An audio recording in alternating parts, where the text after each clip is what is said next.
Welcome to our verse by verse Bible study of the book of Acts. We have covered till the 26th verse of the 27th chapter of Acts. We're going to carry on from verse 27. And as you all know, this is the last leg of Paul's journeys. He's finished 3 missionary journeys and now he's on his way from Caesarea by appeal to Caesar before King Agrippa, Governor Festus. He's being sent to Rome to stand trial before Caesar as he had requested. And he was on his way, and we have come to the 27th verse where it talks about the storm about to take place. And earlier, when they were at a place called Fair Havens is southern coast of Cyprus. Was it Cyprus or Crete? Crete, not Cyprus, Crete. From there, Paul knew that he's going to have a problem. They're going to have a problem along the way. He had told them not to move further. They want to go to Phoenix. If you look at the map, you'll find from Fair Havens to Phoenix is on the same island of Crete.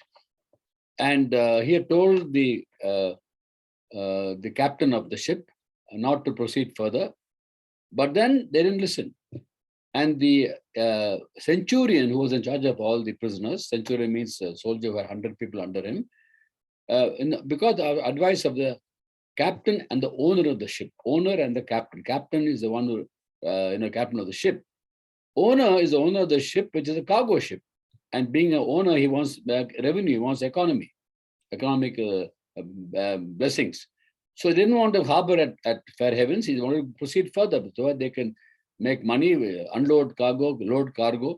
So the centurion listened to the captain of the ship and the owner, and they moved further, and they got the storm. And Paul had warned them, don't go, because there's going to be storm, and we're going to have a lot of trouble along the way. But they didn't listen. Let's go on from verse 27. On the 14th night, we were still being driven across the Adriatic Sea.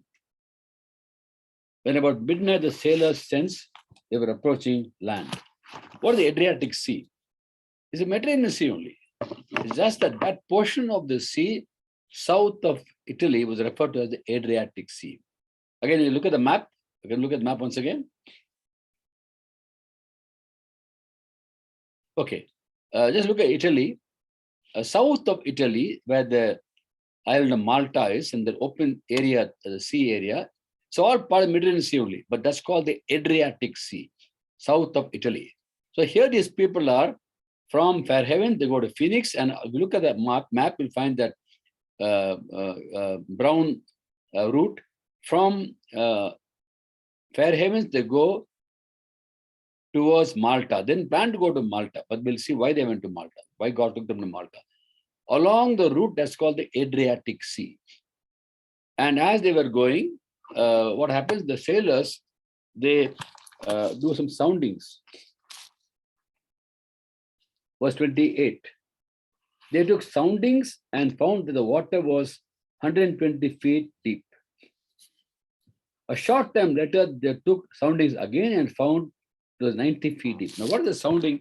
Sounding is the old version of today's radar. In today's radar, what does radar do? Radar sends electromagnetic signals into the sky. And when aircraft flies at a certain feet, 30,000 feet, these waves are reflected by the metal of the aircraft and go back to the radar that picks up the signal. So radar calculates the time difference between sending the signal and receiving the signal, and they know that how far the aircraft is from the radar. Now the speed of light is 186,000 miles per second. So electromagnetic waves travel at 186,000 miles per second. So a split second will take for the signal to go to the aircraft and come back, and they'll know it's a certain feet, certain height. By 186,000 miles per second, split second, they'll find the distance, divide by 2, that's the distance the aircraft is from the radar. Same thing in the Old Testament, or in the old, before the aviation was started. 1905, I think, first decade of 20th century, the aviation began. When Wilbur and Oliver Wright brothers, they invented the aircraft. Only 1906, I think it was, 1906. But before that, for centuries, there have been ship voyages. So they also knew about sounding. What is the sounding now? A sounding is nothing but sending a sound signal to the depth of the sea or whatever, or sea or lake, and getting the signal back. So it sends a signal, get reflected from the base of the sea, and comes back to the where the source of the signal being sent. The speed is 330 meters per second. Speed of sound is 330 meters per second. How do they find out here 127 feet? 120 feet means it's actually about 40 meters, approximately 40 meters.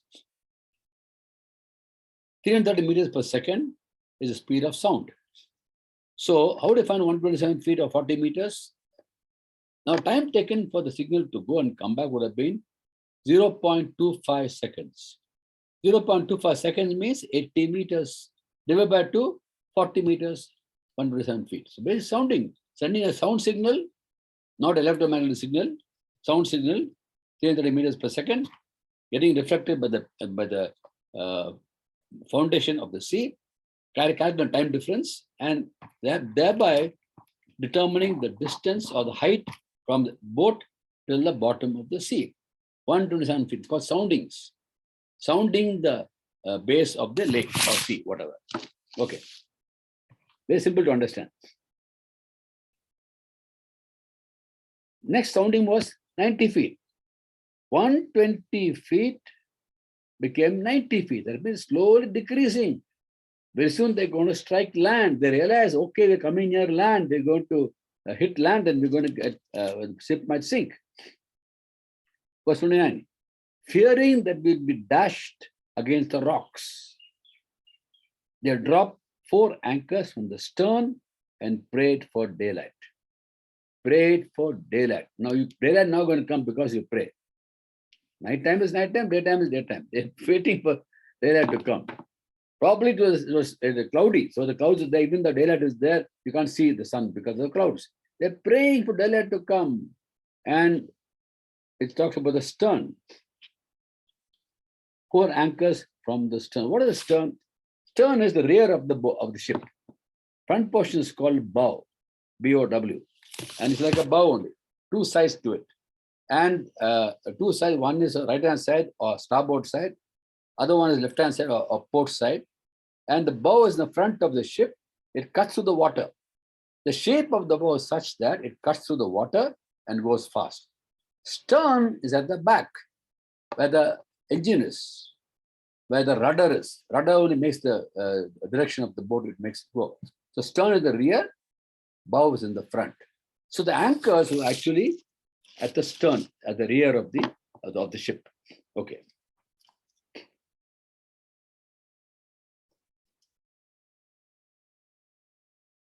Verse 30.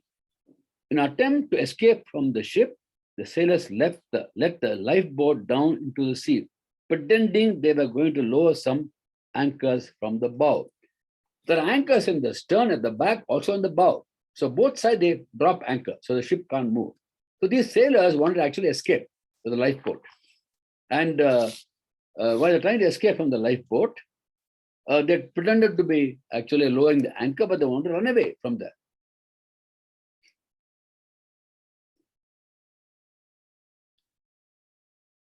Verse 31. Then Paul said to the centurion and the soldiers, unless these men stay with the ship, you cannot be saved. So the soldiers cut the ropes that held the lifeboat, let it fall away. Now what's happening here? These sailors want to escape. They're so scared, they let go in the lifeboat and run away from here. Now Paul knew that none of them is going to die. Because already Lord told him to the angel. Remember when the angel told him, don't be afraid, Paul, you must stand trial before Caesar, and God is gracious to give the lives of all those who sail with you. 24th verse of 27th chapter. God is gracious to give the lives of all who sail with you. All of them will be saved. So Paul had faith in what God spoke. And here are the sailors trying to escape. They are taken by the circumstances. They got into the lifeboat, wanted to run away. But Paul said, no, they stay in the ship, they're going to be saved. If they go away, they'll never know what's going to happen. So the soldiers cut the ropes that held the lifeboat, let it fall away. No question of getting to the lifeboat. Lifeboat was sent away. Faith. Wait a minute, God has said, none of them will be lost, God told Paul. And Paul told these people, as God spoke to him, it's going to happen. None of you will be lost. But then the ship will have undergo some damage.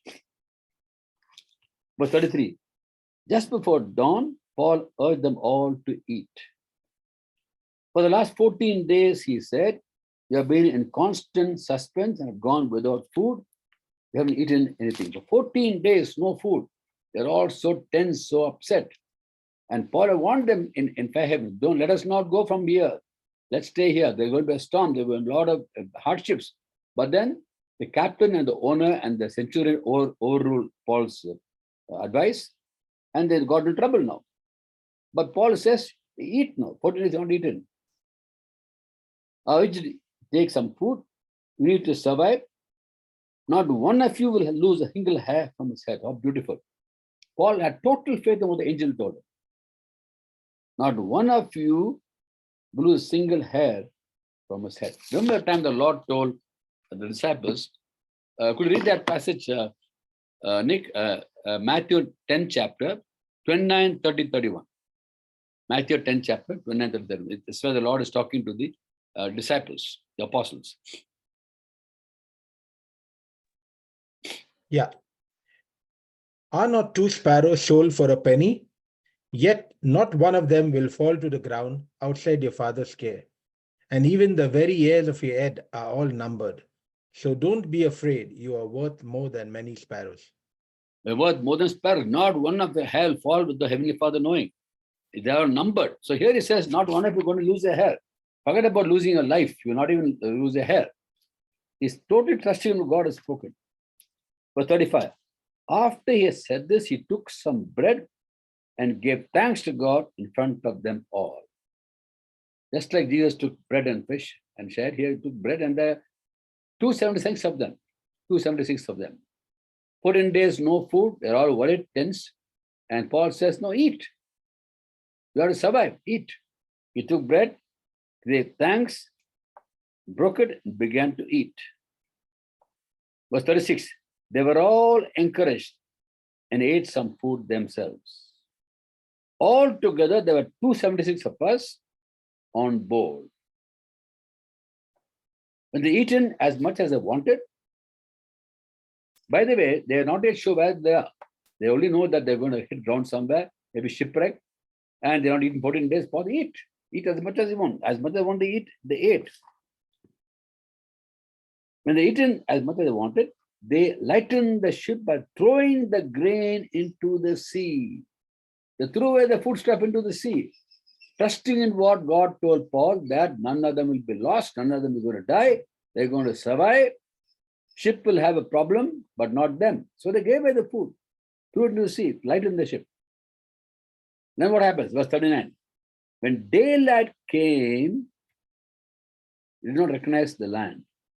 But they saw a bay with a sandy beach where they decided to run the ship aground if they could. They are praying for daylight to come. Not only saw daylight, but daylight came, they did not recognize land. But they saw a bay with a sandy beach. How God provided at the right time when everything had gone. Food had been consumed, remaining for thrown to sea. But God is so faithful. At the right time, they saw a sandy beach. They decided to run the ship aground if they could. Verse 40. Cutting loose anchors, they left them in the sea, at the same time untied the ropes that held the rudders. Then they hoisted the foresail to the wind and made for the beach. No rudder. And they put the sail. Now it's no more run by engine, rather by the sails, by the wind. But the ship struck a sandbar and ran aground. The bow stuck fast. Bow is in the front, I told you. The bow cut through the water, is streamlined, both sides. And by the way, just to understand, when you suppose you're sitting in the boat, facing the front, the bow. The back is the stern, front is the bow. Right-hand side is called the starboard side. Left-hand side is called the port side. Starboard, port. Right side, starboard, left side, port. Why port? Because when the ship goes to a harbor and drops anchor, the left-hand side faces the harbor, right-hand side is the sea. Always the ship is towards the land is to the left-hand side. So at the port side, harbor or port is on the left-hand side. Same terminology is also in aviation. In shipping, it's called right-hand side as you face the front, starboard right-hand side, port on the left-hand side. While flying an aircraft, same thing. As you face the pilot, the cockpit, right-hand side, starboard side, left-hand side is port side. So remember that, it's very good, important to know this thing, general knowledge. So the bow in front got stuck in the ground and would not move. The sun was broken to pieces by the pounding of the surf. Now it is stuck. The ship is wrecked. Verse 42. The soldiers planned to kill the prisoners, prevent any of them from swimming away and escaping. Remember, the soldiers under the centurion, there must have been 100 soldiers. Centurion means 100 people under him. They want to kill the prisoners because they are answerable to the authorities. Where do these prisoners go? They want to kill them. If they escape, these guys lose their job. They want to kill them to prevent any of them swimming away and escaping. Okay, verse 43. But the centurion wanted to spare Paul's life and kept them from carrying out their plan. He's a head. He is a captain, as soldiers are concerned, not the ship, but he is the head of the soldiers. And look at the next verse. He ordered those who could swim to jump overboard first and get to land. The soldiers want to kill the prisoners that don't swim and go away. But Paul, the centurion wanted to spare Paul's life. How wonderful to know that this Roman centurion, even earlier, shown great favor on Paul. Remember when they were in Sidon, the centurion allowed Paul to be looked after by his friends in Sidon. When they began from Caesarea, they went to Sidon, Tyre and Sidon. Sidon is the port. The centurion allowed Paul's friends to take care of it, provide for his needs. God granted Paul favor in sight of the centurion. There's a beautiful verse in the Bible, in the book of Proverbs, chapter 16, verse 7. When a man's ways are pleasing to God, he makes even his enemies live at peace. Time and again, we see that in the Bible. When God's people go and walk in God's ways, even the enemies live at peace. And here the centurion, who is actually a Roman soldier, Roman centurion, not a believer, time and again showering favor upon Paul. When he was in Sidon, let your friends take care of you, let them look after you, no problem, you go wherever you want, come back to the ship. Now, his soldiers want to kill the prisoners, but because the centurion wanted to add favor upon the apostle Paul, he allowed them to go and swim. You swim and go away. Escape to the island or the land bar. Verse 44. The rest who could not swim were to gather on planks or on pieces of the ship. Those who could swim were allowed to swim. The soldier wanted to kill them, to prevent them sinning. Whereas the centurion said, you can swim, go and swim. Run away from here. No problem. Those who could not swim, they got there on planks, on pieces of the ship. Look at the last verse. In this way, everyone reached land in safety. Everyone reached land in safety. What did the Lord angel tell? Let's go back to that particular verse, revise. Please read 27th chapter of Acts, verses 23 and 24. Nick is going by revising what the angel told Paul. Yeah. Acts 27, 23, 24.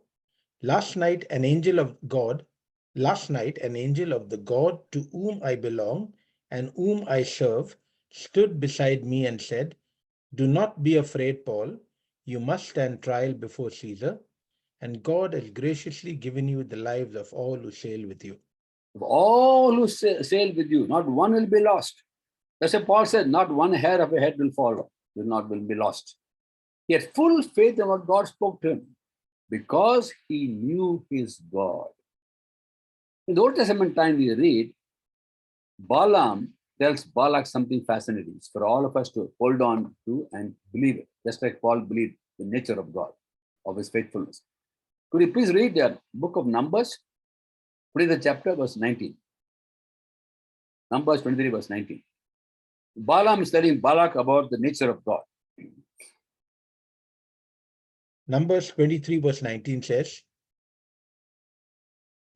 God is not human that he should lie, not a human being that he should change his mind. Does he speak and then not act? Does he promise and not fulfill? In other words, when God speaks, he will act. When he promises, he will fulfill. He's not a man that he should lie. A man may give a promise but break it, but not God. Also, in the book of Isaiah, 43:13, God himself says, when I act, who can reverse it? So when God speaks, he will act. When he promises, he will fulfill. When God acts, nobody can reverse it. That's the nature of God. That's why I tell Christians that please read the Bible, not to know the Bible, but to know the God of the Bible. He's faithful to all his good promises. And the Lord, through an angel, spoke to Paul. God's gracious giving lives to all who sail with you. So Paul knew fully well, not one will be lost. When we want to run away from the ship, with the lifeboat, they cut the ropes to the lifeboat. No, if you're going to remain in the ship, you'll be saved. Try to escape, then you're going to be lost. Now all those remain in the ship, they all remain, and not one was lost. Because God said something, he says something, he will do it. What a lesson for us. Holding on to what God has promised. We are called to be people who hold on to God's promise. An angel told, not one will be lost. All, because of you, all will be saved. You know, this I remember always when I travel. Sometimes when you land in Delhi during the monsoon time, there are a lot of turbulence.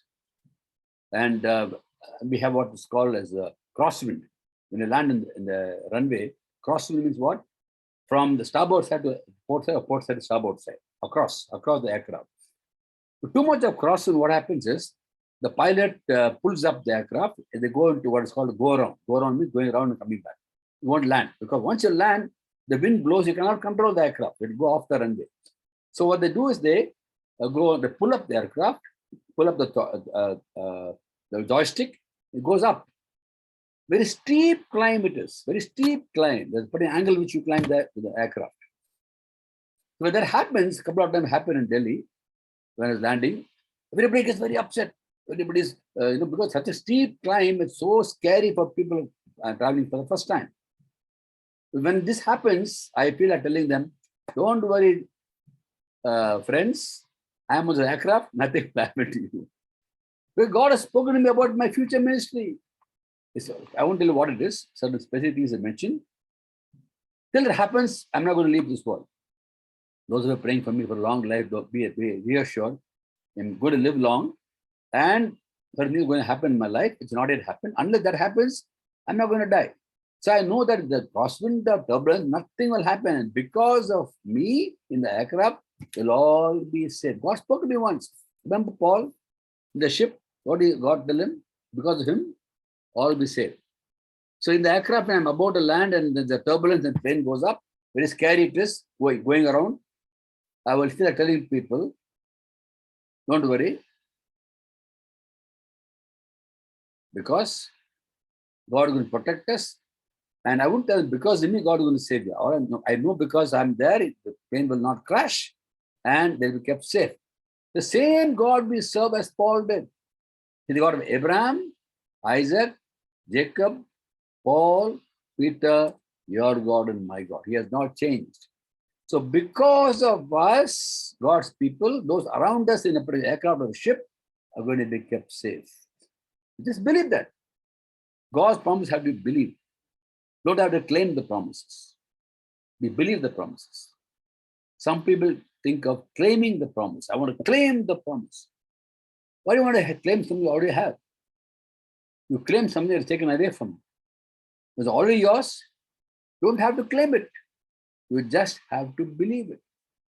When you believe it, it will happen. Because God is faithful to all his good promises. The Old Testament time, Rick, will you please read the book of Joshua, 23rd chapter, verse 14, where Joshua is telling the Israelites after the crossover, for every good promise of God, God has been faithful. Book of Joshua, chapter 23, verse 14. Now I am about to go the way of all the earth. You know with all your heart and soul that not one of all the good promises the Lord your God gave you has failed. Every promise has been fulfilled, not one has failed. Mark that term, good promise. There's an adjective to the word promise, good promise.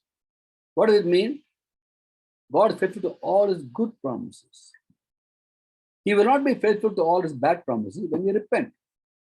When God says, I'm going to punish you, you repent, he will not punish you. He is not always faithful to all his bad promises. When you repent, he will not punish you. He is faithful to all his good promises. When God says, I'm going to do something good for you, he will do it. He won't change his mind. He's not a man that should change his mind. So this passage talks about how we hold on to God's promise, whatever he spoke, is enough for us. Once God speaks, is more than enough for us. And we hold on to what is spoken, believing that when he says something, he will do it. When he acts, no one can reverse it. Not one can reverse it. Let's go next verse. So everyone reached land in safety. Not one was lost.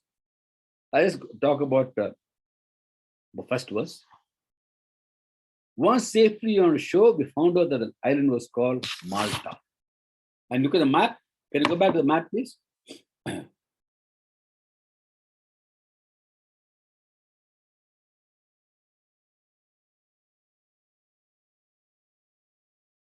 Okay. From Crete, from Fair Havens, they wanted to go to Phoenix actually, but because of wind, they could not go to Phoenix. And they went along the route, till Malta. Now,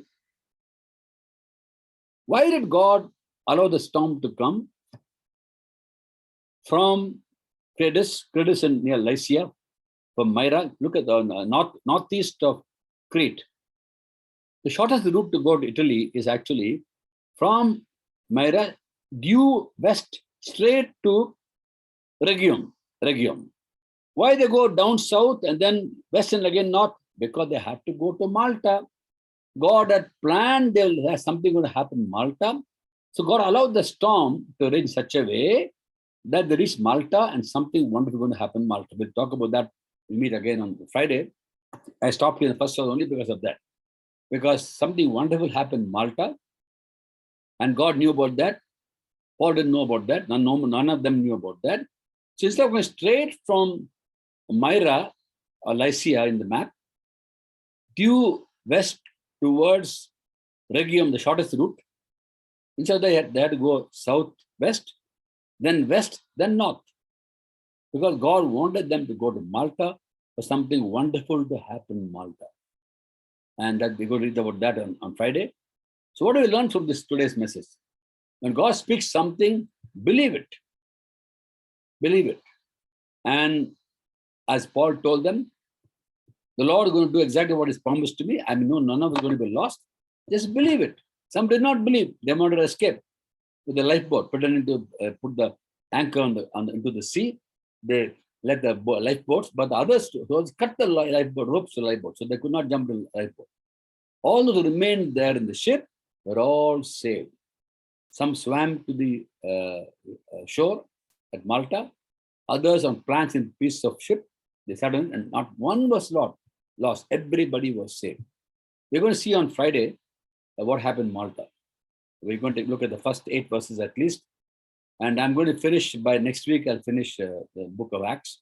Actually, next week, we stop on Wednesday because on Friday next week, I've got a live meeting in a school. The teacher had to speak in Delhi at the same time as the Bible study. We won't have the Bible study next week, Friday. So this Friday, then Monday and Wednesday will be the Bible studies.